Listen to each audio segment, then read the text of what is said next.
So hi friends, இந்த video என்னன்னா இன்னைக்கு தான் பார்த்தீங்கன்னா as the day will come exam.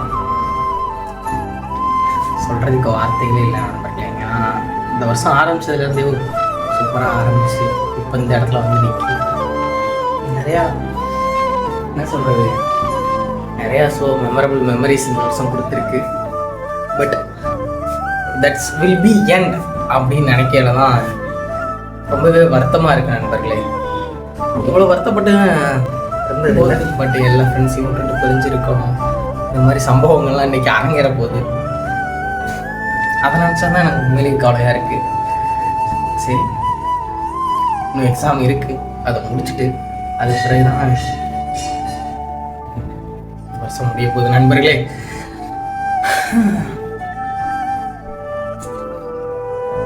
பொதுவாக எல்லா வருஷமும் ஆரம்பிக்கிற மாதிரி தான் இந்த வருஷமும் ஆரம்பிச்சது. பட் முடியலை, எப்படி முடிய போகுதுன்னு தெரில.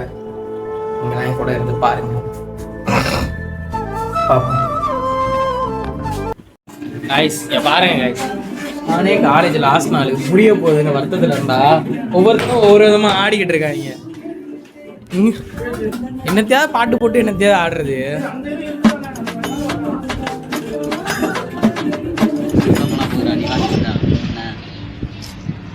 எனக்கே ஒரு மாதிரியா இருக்குடா, நீங்க வேற ஏன்டா சும்மா இருங்கடா.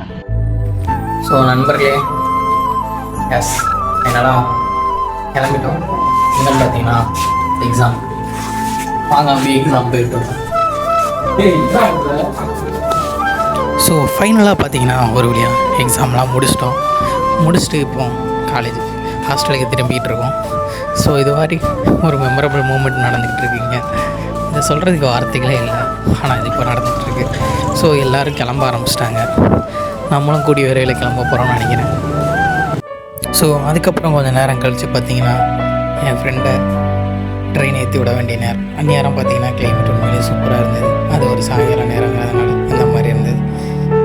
அப்படியே நாங்கள் ரயில்வே ஸ்டேஷன் வந்தப்போ எங்களுக்கு முன்னாடியே அவன் ட்ரெயின் வந்துருச்சு.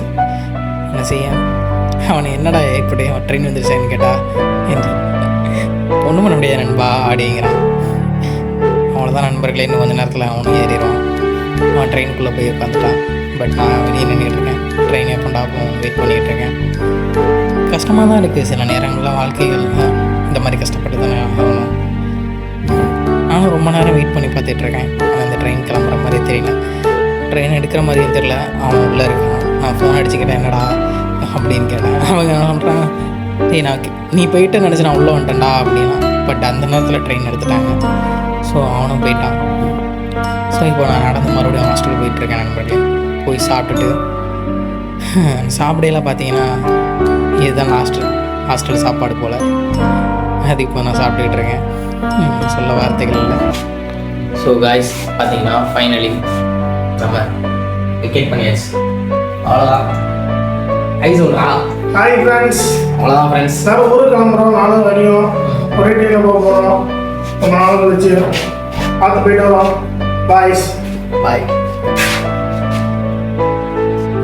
ஸோ இப்போ பார்த்தீங்கன்னா நம்ம ரூமில் இருந்து ஹாஸ்டலில் இருந்தோம் கிளம்ப ஆரம்பிச்சிட்டோம் நண்பர். நம்ம கிளம்பையில் பார்த்தீங்கன்னா நம்ம கூட எவனும் வந்துருக்கான். எப்படி வந்தானே தெரில. இப்போ நைட்டு 2 மணி இருக்கும் நண்பர்களே. அந்நேரம் கூட நாங்கள் கிளம்புறது தெரிஞ்சு எங்களை வழி எடுப்பிடாமல் வந்துட்டான். இதை நாங்கள் எதிர்பார்க்கவே இல்லை. நான் வருமானு நான் சுத்தமாக எதிர்பார்க்கல. நாங்கள் காலேஜை விட்டு கிளம்பிகிட்டு இருந்தோம். பட் அவனும் எங்கள் பின்னாடியே வர ஆரம்பிச்சிட்டான். வெளியே எங்களுக்கு வருத்தமாக இருக்குது. ஆனால் நாங்கள் எங்கேயோ வெளியே போகிறோம்னு நினச்சி வந்துக்கிட்டு இருக்கான். பட் நாங்கள் வரவே மாட்டோம், அவனுக்கு தெரியாது. போடா நீ எங்கடா வர? நம்ம கூடயே வரான்டா அவன்.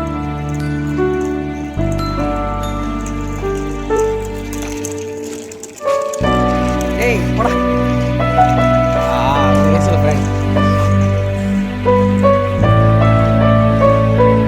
கடைசியாக எங்கள் கூட வந்து 2 பேரும் கிளம்பிட்டாங்க.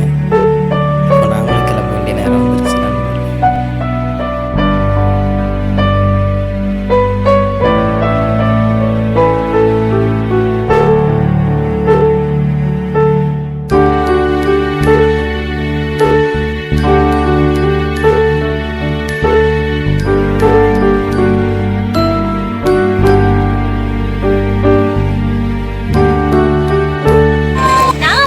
ட்ரெயினில் ஏறிட்டோம் மக்களே. பட் ரொம்ப கூட்டமாக இருக்குது, உட்கார கூட இடம் இல்லாமல் நின்றுக்கிட்டே தான் போகிறோம்.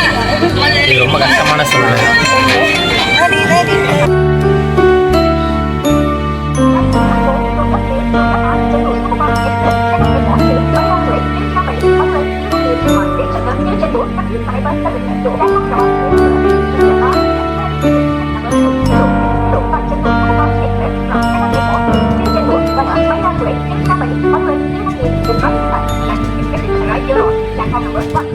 Mọi người